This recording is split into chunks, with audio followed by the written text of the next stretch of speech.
Welcome to another deep dive. Today we're going to be exploring fieldwork studies in geography and cultural studies. Okay. Basically, how researchers are going beyond books and articles to understand the world around us. Right. We've got a really interesting mix of sources today, presentations from a fieldwork forum, academic papers, and even a snippet of a lecture recording. Wow. Have you ever wondered what it actually takes to get that firsthand knowledge out in the field? I'd love to hear about it. Well, let's find out. Okay, great. So maybe we can start by sort of defining what we're talking about here when we say field work. Sure. What does that actually look like in practice? So field work is about immersing yourself in a specific place or community. Right. It can involve things like walking ancient paths to uncover historical trade routes Mhm. or interviewing people at a bustling market Okay. to understand their economic lives, or even exploring cemeteries to get insights into cultural beliefs about death. Cemeteries, huh? Yes. That's not your typical research setting. That's right. Now, one of the experts in the material you sent me, Professor Lin, he teaches a course in Taiwan called Ghostly Geography, Yes. where students do just that. Interesting. They explore cemeteries. Wow. So his work is a great example of how field work can go beyond those physical landscapes and really delve into those intangible things like beliefs and how those connect to a place. Exactly. And his approach to field work is really fascinating because while his fieldwork locations might change, he keeps the core themes of his research consistent, Okay. which allows for this really interesting continuity of knowledge Okay. that builds between different groups of students over time. So even if the specific sites change, Right. the research questions remain connected. Yes, exactly. That's a great way to build a deeper understanding. Over time. Yeah, Exactly, like you're adding layers to a map with each new group of students. I see. We also see this layered approach in Professor Chung's fieldwork course in Taipei. Uh-huh. Now, Taipei is an ideal location for this type of research for a couple of reasons. Okay. One, it has a really efficient transportation system, Okay. so students can move between different neighborhoods really easily and compare them. And two, the city grapples with this huge variety of modern urban issues like Right. ethnic shifts and gentrification and things like that. So it's really like a microcosm Yeah. of the modern urban experience. So it's kind of like a perfect urban laboratory. Absolutely. So what kind of things did Professor Chung's students do there? Well, one project focused on the spatial experiences of migrant workers Okay. in Taipei. Okay. Now, to overcome the language barrier, Yeah. the students had to get creative and rely on things like visual aids and maps to interview their subjects. Oh, that's interesting. So it really highlights how you need to adapt and think on your feet when you're doing field work. That's so resourceful. It's not just about observing, it's also about problem solving and finding new ways to connect with people. Now, Professor Chang, another expert that you sent me material on, he really emphasizes this idea of fieldwork as a tool for positive social change.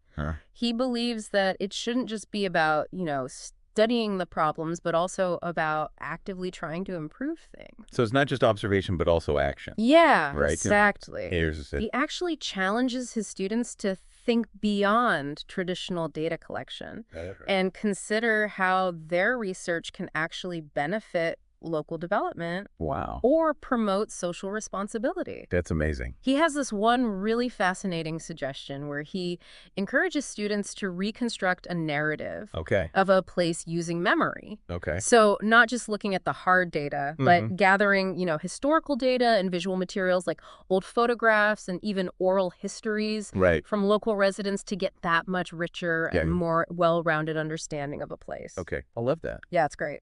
Professor Chang also encourages his students to think about making statements with landscape design or art installations. Okay. He points to the Milkfish Boy sculpture in Tainan as an example. I've heard of that. It was pretty controversial because of where it was placed, but it aimed to raise awareness of local culture Oh, wow. and really sparked a lot of dialogue and debate within the community. That's powerful. It is. It seems Yeah. like he really wants his students to be actively engaged with the communities that they're studying, He does. not just passively observing. Yeah, you've hit the nail on the head. And it's interesting, both Professor Chang and Professor Lin are real champions of this idea of student-centered fieldwork. Right. So it's not just the professor leading the way, it's the students taking charge Okay. of their own research and really owning that process. And that can have some huge benefits. Yeah, like what? Well, it really helps develop those critical thinking skills, problem solving, and a sense of responsibility for the entire research process. Yeah, you're not just following instructions. Right. You're coming up with your own questions. Exactly. You're figuring out how to answer them. Yeah. That's huge. Yeah, But definitely. I imagine giving students that much freedom can also present its own set of challenges. Oh, absolutely. So what are some of the things that Professor Chang suggests for, making sure student-led projects don't lose focus?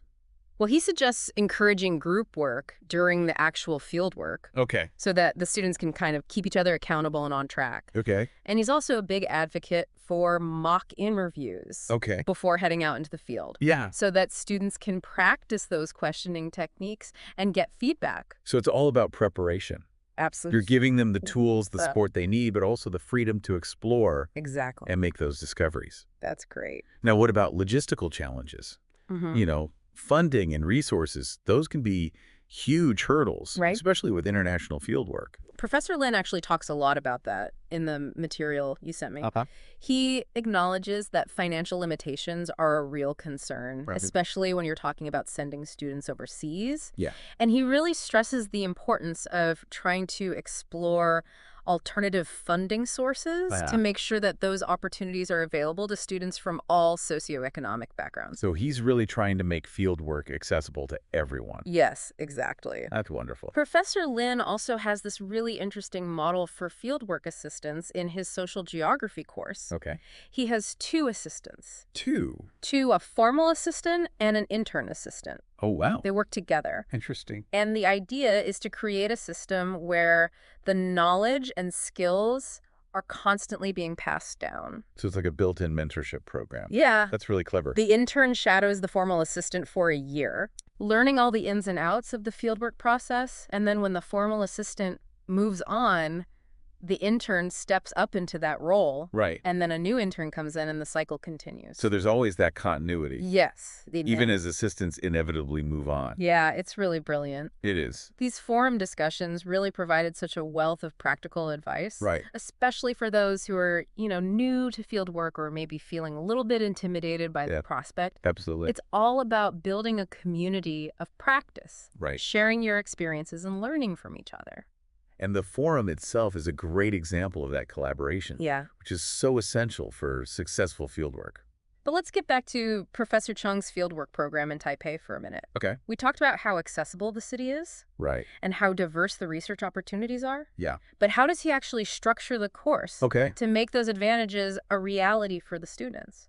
Well, he has this fascinating 3-part structure. Okay. He starts by focusing on group dynamics Okay. and foundational fieldwork skills. So he really starts with a human element first. He does. Why is that group dynamic piece so important? He believes that a strong, cohesive group is absolutely essential for effective collaboration for the entire fieldwork process. Makes sense. Yeah, so he actually incorporates team-building exercises into the course Oh, wow. to help students develop trust and open communication. That's a great idea. Yeah. Because, as we all know, sometimes group projects can really They can fall apart without that strong foundation Absolutely. of mutual respect and understanding. Right. So, in addition to those team-building activities, Yeah. Professor Chung also dedicates a lot of time to teaching those essential fieldwork skills. Observation, interviewing different data collection techniques, Right. and even ethical considerations. Ethical considerations are really important. Yeah, we haven't really talked too much about that yet. We haven't. What are some of the ethical issues Yeah. that students might encounter during fieldwork? Well, fieldwork, especially when it involves interacting with people, raises all sorts of ethical questions. Sure. For example, you need to make sure you have informed consent from the people you're interviewing. Right. You need to respect their privacy and make sure that the information they share is kept confidential. Right. And of course, you need to think about the potential for harm Yeah. to individuals or the community as a whole. It's not just about getting the information, it's about getting it in a way that's responsible Exactly. and respectful. Absolutely. So it sounds like Professor Chung is really thoughtful about that. He incorporates it into his teaching. He does, which is great to hear. It is. So we've got the group dynamics, the foundational skills, the ethical research practices. What's the second part of his framework? The second part focuses on research planning and project development. Okay. So this is where students really delve into the specific research topic. They conduct literature reviews. They identify those key research questions. So they're taking those general skills and applying them to a much more focused research project. Yeah. And how does he guide them through this planning stage? Well, he uses a workshop-based approach, providing structured guidance and feedback as the students develop their research proposals. He really stresses iterative revision, so they're constantly refining their questions and their methods. It sounds like a really collaborative process. It is. Like, bouncing ideas off of each other, getting feedback from the professor, and really honing in on those research questions and methods. Exactly. And then what happens? Well, then it's on to the third and final part. Fieldwork execution and report writing. So this is where they actually get to go out. Yes. This is where it all comes together. Into the field and do the work. They're immersing themselves in the city. They're conducting interviews, observing their chosen locations, gathering all that data. Wow. Putting those skills into practice. They're like urban explorers. They are. Uncovering the secrets of Taipei. That's a great way to put it. And to capture all of this, Professor Chung has them keep detailed field journals. He does. And it's not just for recording observations, but also for reflecting on their experiences, their thoughts, their feelings, even their emotional responses to the fieldwork process. Those journals must be fascinating. I bet they are. Full of unique observations. And then what happens after all the fieldwork is done? Well, then they have to write it all up. So the final step is report writing. The students analyze their data, draw conclusions, and present their findings in a comprehensive research report. So they're taking all those raw experiences, all those observations, turning it into a structured narrative. Something that can be shared. With a wider audience. So they're not just, gathering information for themselves. They're also contributing to a broader understanding of the topic. Exactly. And Professor Chung continues to support them during that writing process. He does. So it's not just about, being good field workers, also about being good analytical thinkers and good communicators. Absolutely. That's a really well-designed structure. It is. Like you said, it's a roadmap that takes them from, those basic skills all the way through to, conducting rigorous research and then communicating those findings in a meaningful way. It's great. And while the specific research topics and locations might change from semester to semester, it seems like Professor Chung's commitment to fostering student agency, ethical conduct, and that self-reflective learning is a constant. It is a thread that runs through his entire teaching approach. And that's something that's shared by Professor Lin and Professor Chang as well. It is. They may have very different areas of focus. They may do their fieldwork in very different settings. But all three of these professors really seem to believe in the power of fieldwork to not just educate students, but to empower them. To be active, engaged citizens. Exactly. That's great. It's really inspiring. It is. Beyond the big picture stuff, though, the material that you sent me is just full of these amazing little details. Oh, it is. That really bring the world of fieldwork to life. It is so full of fascinating stories. Yeah, like that story about the students in Taipei who had to figure out how to interview migrant workers who didn't speak the same language. It's a great example of fieldwork ingenuity. They had to use visual aids and maps and all this really creative stuff to communicate and get the information. It just shows you how important it is to be adaptable and resourceful in the field because you never know what challenges you're going to encounter. Exactly. You have to think on your feet. And sometimes those challenges lead to some really surprising discoveries. They do. Like the story about the male student who was worried about his gender being a barrier during his fieldwork in Taipei's Huaxing Street. Oh, yeah. He was concerned that people wouldn't open up to him. But he actually found that being a young male student from a prestigious university actually created a certain level of trust that he didn't anticipate. That's so interesting how fieldwork can really challenge those assumptions. Yeah. About social dynamics and power relations. And it's a good reminder that in fieldwork, you're not just observing the world. You're also a part of it. You are a participant. And your presence has an influence. Absolutely. And I think being aware of that influence is key. It is. To conducting ethical and impactful research. Very important. But beyond those serious reflections, the material you sent me also highlights how fun and adventurous fieldwork can be. Oh, it can be. You know, Professor Lin's students exploring haunted houses and cemeteries for their ghostly geography course. I mean, come on. It's a reminder that fieldwork can be intellectually stimulating, culturally enriching, and even a little spooky. And whether you're navigating busy city streets or interpreting historical landscapes or encountering the unexpected in a foreign country, all of those experiences come together to give you a much richer, more nuanced understanding of the world. Absolutely. And speaking of those who are new to fieldwork, Professor Chung's own reflections on his early experiences provide some really valuable insights. Oh, yeah. I'm always interested to hear too. From seasoned field workers. What did he have to say? You know, what were their early days like? What did they learn? What mistakes did they make? You know? That kind of thing. Well, he was very open about his initial struggles. Okay. You know, he talked about feeling lost and unsure of himself and how hard it was to take what he had learned in the classroom and apply it to the real world. The messiness of real-world research. That what am I doing here moment. Technically. I think a lot of new researchers probably feel that. They do. When they first get out there. Absolutely. But what's interesting is that Professor Chung emphasizes that it's actually in those moments of uncertainty and discomfort that you learn and grow the most. You do. It's about embracing that process. Even when it's messy. Even when it's challenging. Be open to those new experiences. Learn to adapt, and most importantly, find the joy in the process of discovery. I love that. Yeah. And you know, sometimes that journey of discovery takes you in directions you never could have imagined. That does. Like Professor Lin deciding to incorporate overseas fieldwork into his ghostly geography course. Yeah. Taking his students to China to explore these cross-cultural beliefs about death. Right. It's just a great example of how fieldwork can push you out of your comfort zone. Absolutely. And expand your understanding of the world in really unexpected ways. It's true. Which is what we're all about here on The Deep Dive. It is. We've gotten so caught up in these concepts and anecdotes that we haven't even talked about, like, one really crucial element of fieldwork. What's that? Reflexive learning? Ah, yes.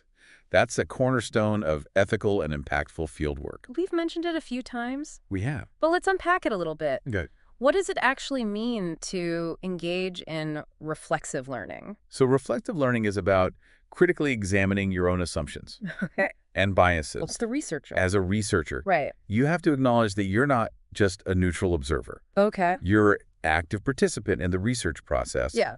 And your presence and your perspective inevitably shape the data you collect and the conclusions that you draw.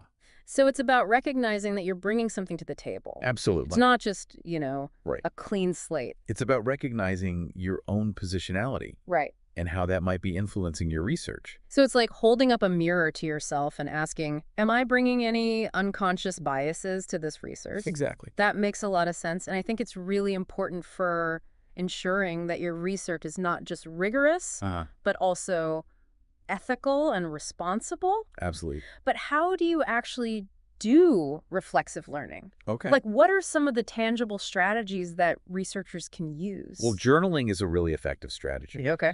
Professor Chung actually has his students keep detailed journals throughout their fieldwork. Right. We talked about this earlier. We did. How does journaling help with reflexive learning? Well, it encourages researchers to regularly document not just their observations, but also their thoughts, their feelings and reactions to the entire process. So by writing down your experiences and reflecting on them, you can start to identify patterns in your thinking and uncover those potential biases.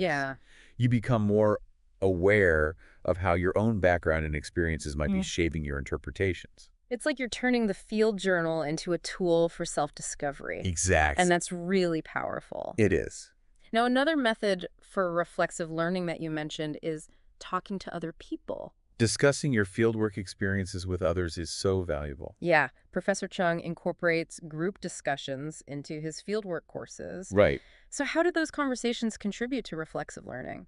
Well, group discussions create a space where researchers can safely share their struggles. Okay. Challenge each other's assumptions, and gain new perspectives on their own experiences. So it's about getting that outside perspective. It is. Bouncing your ideas off of other people. Exactly. And seeing if maybe there are things that you're missing. Right. Or ways that your own biases are influencing your thinking. Absolutely. That's great. It's really helpful. So whether it's through journaling, group discussions, or just taking the time to consciously reflect on your own, right. reflexive learning is an absolutely essential part It is. of fieldwork. Absolutely. Okay, so we've covered a lot of ground here. We have. We've talked about the fundamental principles of fieldwork, the importance of ethics, the potential for fieldwork to create real change for individuals and communities. Yeah. But before we wrap up this first part of the deep dive, I want to touch on one final point. Okay. That really stood out to me from all the material you sent. Yeah. This idea of fieldwork as a form of collecting. Yes. Professor Chang talks about this. Yeah. What does he mean by that? He's challenging the traditional view of fieldwork as purely extractive. Okay. You know, where researchers go into a community, collect data, and then leave. Without giving anything back. Exactly. Yeah. Without considering the impact. Yeah, that take-and-run approach. It doesn't sit well with me either. It shouldn't. So Professor Chang emphasizes that it's really important to engage with communities in a way that's respectful and ethical. Absolutely. And to make sure that the research is benefiting both the researchers and the people who are being studied. It should be a two-way street. Yeah. Not just a one-way extraction of information. It really aligns with that idea of fieldwork as a tool for social change, where researchers are actually partnering with communities to address issues and create positive change. That's the goal. So how can students be more mindful of their collecting practices? Well, Professor Chang suggests that they ask themselves a few key questions. Okay, hit me with those questions. Okay, first, what are you collecting and why? Okay, so being intentional. Exactly. About what you're gathering and why you're gathering it. Absolutely. What's the purpose? Right. That's next. The next question is, how are you collecting this information? And what are the potential implications of your methods? Right, thinking about those power dynamics and making sure you're not taking advantage of or harming the community. Absolutely. Okay, and last question? The last question is, how will you use this information? Okay. And who will benefit from your research? So it's about accountability and impact. It is. You know, it's great to gather all this information, but what are you going to do with it? Right. How are you going to use it to make a positive contribution to the world? It's about giving back. I love these questions. They're important ones. You know, if students are asking themselves these questions throughout the process, it can really help ensure that their research is ethical and beneficial. It can. So we're not just talking about a one-way street of information gathering. Right. We're talking about a two-way exchange of knowledge, understanding, and even empowerment. That's the goal. That's really the kind of transformative approach to fieldwork that Professor Chang embodies. He does. In his research and his teaching. And he encourages his students to do the same. Yeah, he wants them to be agents of change. Absolutely. Not just collectors of data. Right. It's a powerful legacy. It is. You know, we've covered so much in this first part of the deep dive. We have. Everything from, you know, those fundamental principles of fieldwork to its potential to really make a difference in the world. And while we've focused specifically on fieldwork in geography and cultural studies, these ideas, these principles, these ethical considerations, they apply across so many different disciplines. They do. Whether you're studying ancient civilizations or tracking wildlife migrations or doing market research, the core elements of ethical and impactful fieldwork, they remain the same. Absolutely. So we encourage you to keep these ideas in mind as you think about your own relationship with fieldwork. You know, research is an opportunity to not just learn about the world, but to contribute to it in positive and meaningful ways. Absolutely. Speaking of those early fieldwork experiences, those forum discussions you sent me offer a ton of great advice for anyone just starting out, especially those high school teachers who are worried about students losing focus and getting sidetracked. Right. One teacher talked about her students going off on tangents during interviews and ending up with all this irrelevant data. Yeah, I can see how that would be a challenge. It's so easy to get distracted when you're out in the field. There's just so much to be curious about. Exactly. And Professor Chang had some really helpful suggestions for dealing with this. Okay, like what? Well, one thing he suggested was encouraging students to work in groups during the field work. Ah, the buddy system. Kind of. You know, having peers there during interviews can help students stay focused. Okay. If one person starts to veer off topic, the others can gently steer them back to the main research questions. It's like a built-in accountability system. Okay, I like that. What else? Someone else recommended doing mock interviews before going into the field. Oh, that's smart. That way students can practice their questioning techniques in a safe environment. Right, get some feedback. Exactly. Yeah. See if their questions are clear and concise, if they're guiding the conversation in the right direction, and if they're staying on topic. It's like a dress rehearsal. It is. Did the forum also talk about how to help students define those research topics in the first place? Yes, definitely. They stressed the importance of setting clear expectations and providing a framework for the research. Okay, so like giving them some boundaries. Right. So, for example, if the focus is on local industry, teachers could guide students toward specific areas to explore. Okay. Like changes in industry over time, economic impacts, future development trends, that sort of thing. Okay, that makes sense. It helps them narrow down the possibilities. Exactly. And it also helps to ensure that the students' questions are both personally engaging and aligned with the learning objectives of the fieldwork. So it's a win-win. It is. Now, I know funding and logistics can be a big concern for fieldwork. They can. Especially when you're talking about international projects. Right. Professor Lin was very honest about the financial limitations that often come with overseas fieldwork. Yeah. And while student contributions are usually necessary, he feels strongly about exploring other funding sources. Okay. And supporting students who might be struggling financially. Right. Make it accessible to everyone. Exactly. He doesn't want cost to be a barrier. Absolutely not. The forum also brought up the importance of fieldwork assistance. Right.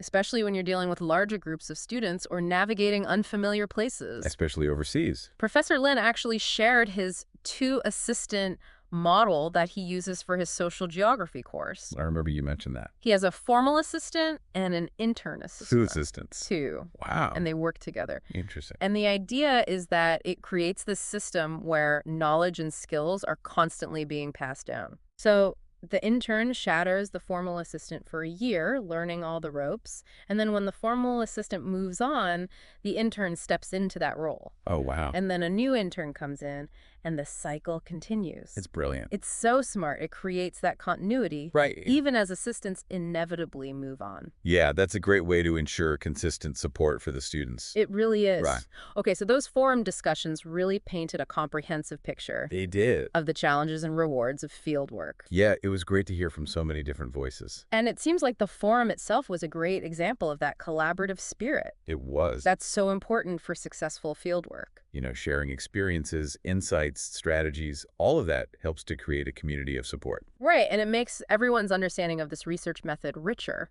Absolutely. But let's get back to Professor Chung's fieldwork course in Taipei. We've talked about how accessible the city is and how diverse the research opportunities are, but I'm curious about the specific activities and assignments that he uses to make those advantages real for his students. So he has this really interesting 3-part structure for his course. Okay, tell me more.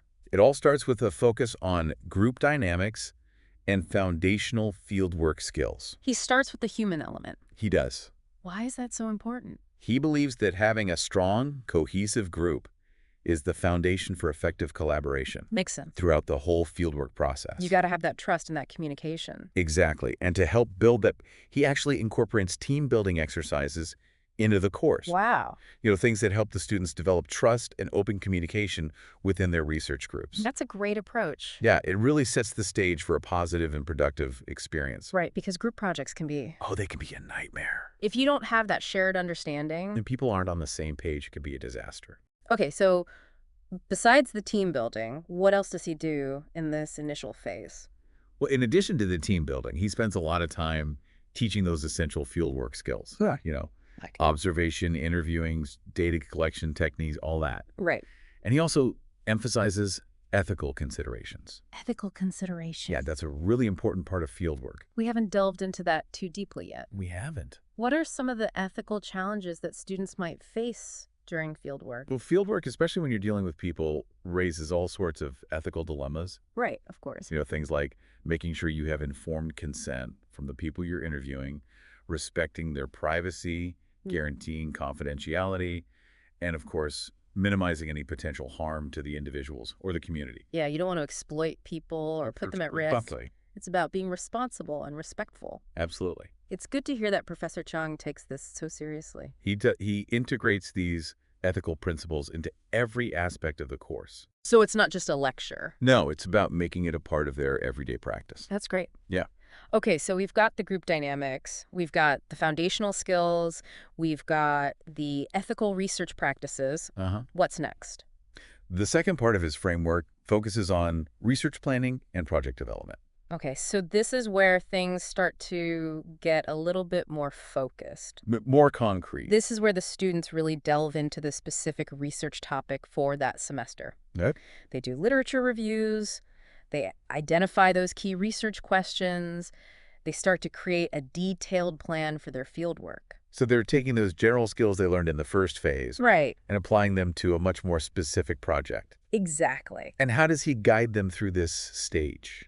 Well, he uses a workshop-based approach. Okay. Providing structured guidance and feedback as they're developing their research proposals. Okay. And he's a big believer in iterative revision. So the students are constantly refining their questions, their methods, their approach based on the feedback they're getting. It sounds very dynamic and collaborative. It is. There's a lot of brainstorming, bouncing ideas off of each other, getting input from the professor. It's a really engaging process. And then what?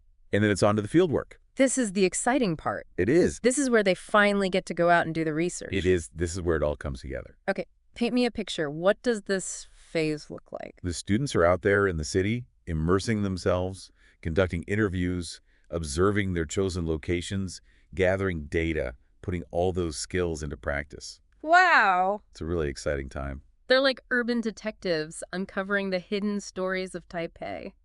You could say that. I love it. Yeah. And to make sure they're capturing all this, Professor Chung has them keep these detailed field journals. He got. And it's not just about writing down what they see. Right. It's also about reflecting on their experiences. Their thoughts, their feelings, their reactions to the whole process. Those journals must be incredible. I bet they are full of these little nuggets of wisdom and insight. And then once the field work is done, well, then it's time to write it all up. The dreaded report writing. Right. But it's also an important part of the process. It is. It's how they synthesize everything they've learned. Right. So the final step is report writing. Okay. The students analyze their data, they draw conclusions, and they present their findings in a comprehensive research report. So they're taking all those raw experiences, all those observations, all those messy field notes. Yeah. And turning it into something coherent. Right. Something structured, something that can be shared with a wider audience. So they're not just hoarding information. Right. They're actually contributing to a broader understanding of the topic. That's the goal. And Professor Chung, I imagine he's still supporting them. Oh, absolutely. He's there every step of the way, offering guidance and feedback. Okay. He wants them to not only be skilled field workers, but also strong analytical thinkers. Yeah. And good communicators. So it's about developing a whole skill set. It is. This three-part structure is really impressive. It is. It's very well designed. Like you said, it's a roadmap. It is. Takes them from point A to point B. And it equips them with the skills they need to be successful. And what's great is that while the specific research topics and locations might change from semester to semester, Professor Chung's commitment to those core values, student agency, ethical conduct, reflexive learning, right, it never wavers. It's a constant thread throughout his teaching. And that's something that he shares with Professor Lin and Professor Chang. It is a shared commitment to a certain approach to fieldwork. Right. A belief in its transformative power. They may have different areas of focus, they may do their field work in very different settings, but they all believe in the power of field work to not just educate students, but to empower them to become active, engaged citizens. Absolutely. It's really inspiring. It's great to see professors who are so passionate about what they do. Okay, but beyond the big picture stuff, yeah, I have to say the material you sent me is just packed with these amazing little details that really bring the world of fieldwork to life. Oh, it is. Like that story about the students in Taipei who had to get creative when they were interviewing migrant workers. Right. They had to overcome that language barrier. Exactly. They ended up using visual aids and maps and all sorts of ingenious techniques to communicate. Yeah, it's a perfect example of fieldwork ingenuity. It really is. It shows you just how important it is to be adaptable and resourceful when you're out in the field because you never know what you're going to run into. Right. You have to be prepared for anything. And sometimes those challenges lead to the most unexpected and insightful discoveries. Like the story of the male student who was worried about his gender being a barrier in Taipei's Huaxing Street. Oh, yes. He was concerned that people wouldn't be open to talking to him. Right. But it turned out that being a young male student from a prestigious university actually worked to his advantage. Yeah, he ended up building a level of trust that he hadn't anticipated. Isn't that fascinating? It really is. It shows you how fieldwork can challenge those assumptions that we often have about social dynamics. Right, we go in with these preconceived notions. And then the reality on the ground turns out to be totally different. That's one of the great things about fieldwork. It forces you to confront those assumptions. It's a good reminder that you're not just observing the world, you're a part of it.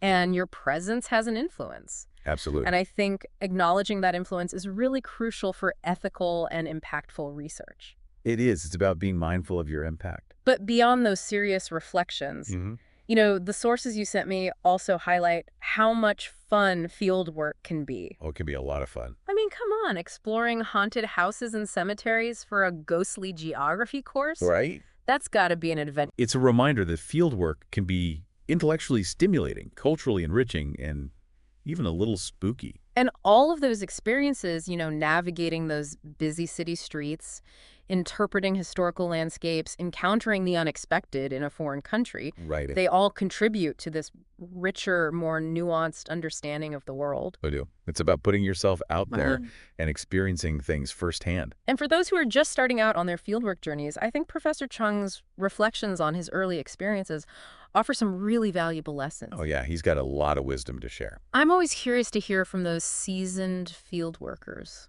Me too. What did he say? About those early days in the field. You know, what was it like? What did he learn? What mistakes did he make? Well, he was very candid about his struggles. Okay. You know, he talked about feeling lost and unsure of himself, how hard it was to take those theoretical concepts from the classroom. Yeah. And apply them to the messiness of the real world. Yeah. He had that, what am I doing here moment. I think we've all been there. We have. At some point in our lives. Especially when we're first starting out. But it's interesting that he emphasizes that it's actually in those moments of uncertainty and discomfort that we learn and grow the most. That's when the real learning happens. Right. When we're challenged to step outside our comfort zones. It's about embracing the process even when it's messy, even when it's challenging. And finding the joy in that process of discovery. I love that. Yeah. And sometimes that journey of discovery takes you in directions you never could have predicted. It does. Like Professor Lin deciding to incorporate overseas fieldwork into his ghostly geography course. Yeah.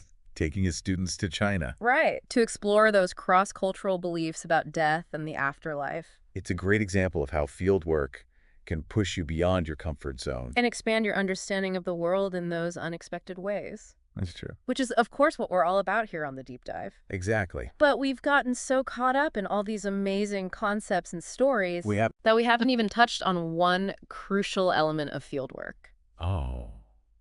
Reflexive learning. Reflexive learning, yes, that's so important. Absolutely crucial for ethical and impactful fieldwork. It is. Now, we've mentioned it a few times. We have. But for the sake of our listener, let's break it down. Okay. But what does it actually mean to engage in reflexive learning during fieldwork? So reflexive learning is about critically examining your own assumptions and biases as a researcher. Okay. You have to acknowledge that you're not just a neutral observer floating above it all. Right. You're an active participant in the research process. And your presence, your perspective, your background, they all inevitably shape the data you collect. Right. And the conclusions you draw. So it's like holding up a mirror to yourself and saying, okay, what am I bringing to this research? What are my biases? What are my blind spots? Exactly. Okay, that makes a lot of sense, and I think it's really important for making sure that your research isn't just rigorous. It is. But also ethical and responsible. But how do researchers actually do reflexive learning? Okay. What are some tangible strategies they can use? One of the most effective methods is journaling. Okay. Remember, Professor Chung has his students keep detailed journals throughout their fieldwork. Yes, those journals. Those journals. So how does that help with reflexive learning? Well, it encourages researchers to regularly document not just their observations, but also their thoughts, their feelings, their reactions to the whole fieldwork process. Okay. And by doing that, you can start to identify patterns in your thinking, uncover potential biases, and become more aware of how your own background and experiences might be shaping your interpretations. It's like turning those field journals into a tool for self-discovery. Exactly. That's great. It is. Now, another tool for reflexive learning that you mentioned is talking to other people. Yes. Discussing your fieldwork experiences with others can be incredibly valuable. Okay. Professor Chung uses group discussions in his classes as a way to foster this kind of reflection. So how do those group discussions contribute to reflexive learning? Well, group discussions provide a safe space for researchers to share their struggles, to challenge each other's assumptions, and to gain new perspectives on their own experiences. So it's about getting that outside input? It is. Hearing how other people are interpreting the same data or navigating similar challenges? Exactly, and it can be really eye-opening. Yeah, it turns fieldwork into this collaborative learning experience. It does. Where everyone benefits from that collective wisdom. Absolutely. And it helps to create a more ethical and accountable research environment overall. It does. So whether it's through journaling group discussions or just taking the time to sit down and really reflect on your own experiences and interpretations, reflexive learning is a must for anyone who's doing fieldwork. It is. It's an essential part of the process. And it's not just about making you a better researcher. No. It's also about ensuring that the research itself is more ethical, more responsible, more impactful, and that it ultimately benefits the communities that are being studied. Absolutely. Okay, so we've covered reflexive learning. We have. But before we wrap up this second part of the deep dive, I want to touch on one final point that really resonated with me. What's that? This idea of fieldwork as a form of collecting. Yes. Professor Chang talks about this. He does, and it's something that I've thought about a lot, so I'm curious to hear what he has to say. So he's challenging that traditional view of fieldwork as a purely extractive process. Right. You know, where researchers go into a community, they collect data, and then they leave. Take what they need and run. Exactly. Yeah, it's a very colonialist mindset. It is. And it's something that we need to move away from. Absolutely. So Professor Chang emphasizes that it's really crucial to engage with communities in a way that's respectful, ethical, and that ensures that the research is actually benefiting both the researchers and the people who are being studied. Yeah, exactly. It should be a two-way street, not just a one-way extraction of information.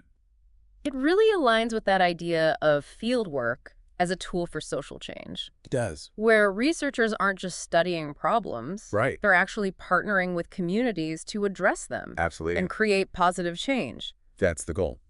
So how can students be more mindful of their collecting practices? Well, Professor Chang suggests that students ask themselves a few key questions. Okay, what are those questions? First, what are you collecting and why? Okay, so being really intentional about what you're gathering. Exactly. Why you're gathering it. And what your goals are. Right. The second question is, how are you collecting this information? Okay. And what are the potential implications of your methods?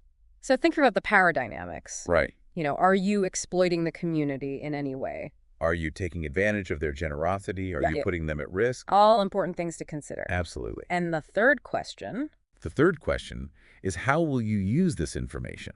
Okay. And who will benefit from your research? Ah, yes, the question of impact and accountability. Exactly. It's not enough to just collect the data. You have to think about how you're going to use it. Right. To make a positive contribution to the world. It's about giving back. I love that. Yeah. You know, asking these questions throughout the fieldwork process can really help make researchers more conscious of their impact and ensure that their work is ethical, responsible, and beneficial. It can. It's a good way to stay grounded. So we're not just talking about a one-way street of information gathering. Right. It's a two-way exchange of knowledge and understanding and even empowerment. That's the goal.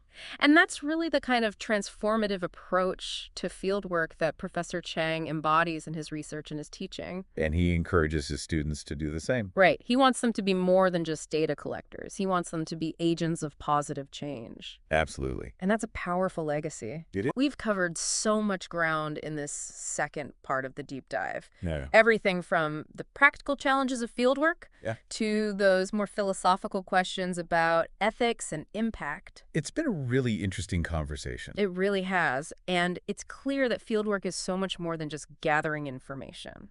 It is. It's about engaging with the world in a meaningful way. And while we've been focusing on fieldwork in geography and cultural studies, these principles, these ethical considerations, they really apply across so many different disciplines. Absolutely. Whether you're studying ancient civilizations or tracking animal migrations or doing market research, the core elements of ethical and impactful fieldwork, they're universal. They are.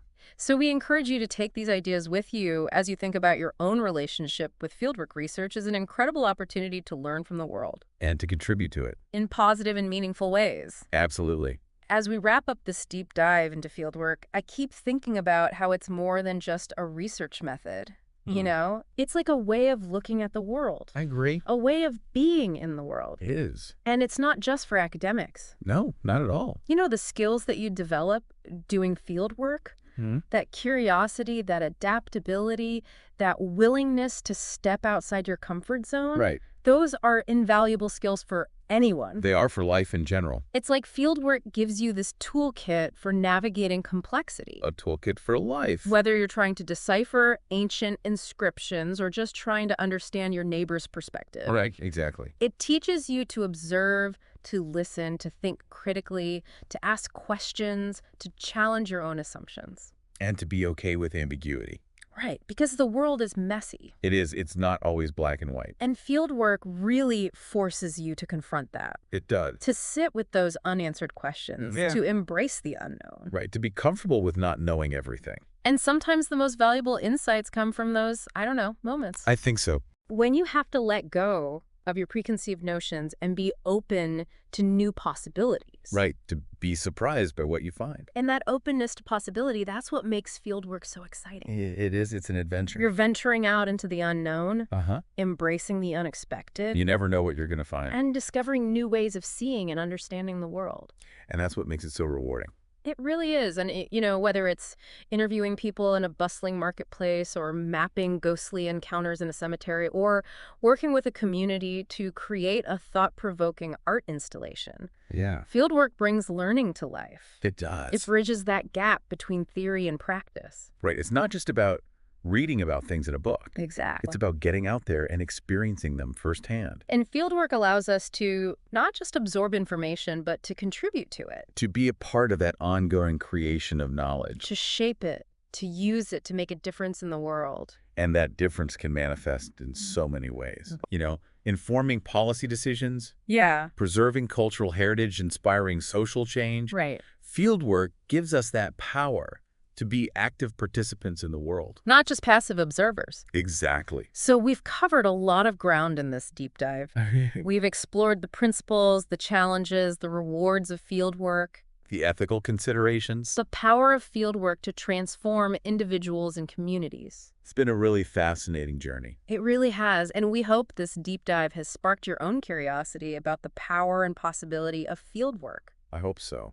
Remember, it's more than just collecting data. It's about stepping outside the classroom. To understand the complexities of the world around us. And to make those connections between the ideas and the lived experiences of people. Whether you're mapping urban landscapes, interviewing communities, exploring ghostly geographies. Right. Fieldwork is an incredible opportunity to make learning come alive. It is. And the most important tool you bring to the field What's that? is your own curiosity. Well said. So what would you choose to explore through fieldwork? What questions are you curious about? We've given you a taste of what's possible, but remember, each deep dive is unique and tailored to your interests and the sources you provide. Until next time, keep exploring and keep those knowledge-seeking minds engaged.